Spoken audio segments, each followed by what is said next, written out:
બાપા માં છોકરા નામ શું રાખશું? બટ્ટા પેલા વહુ લાવવાનું વિચાર, પછી છોકરા નામ પાડજે. હવે બાપા હોય ને એટલે છોકરા વાંઢા જ રહી જાય. બાપા દિવાળી આવે હું ઘર ભેગનું થાને. મારા છોકરાને મેં ખોટું કહી દીધું. દિવાળી આવે હે ફટાકડા લઈ દેવા પડશે.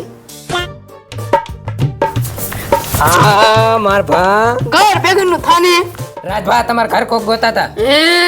હાલો રાજભા તમે ફટાકડા મગાયા હતા ને? લાય લાય ને ફટાકડા.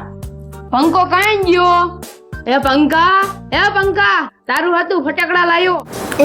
લાયા ને લાવવા જ પડે મેં કીધું તું ને.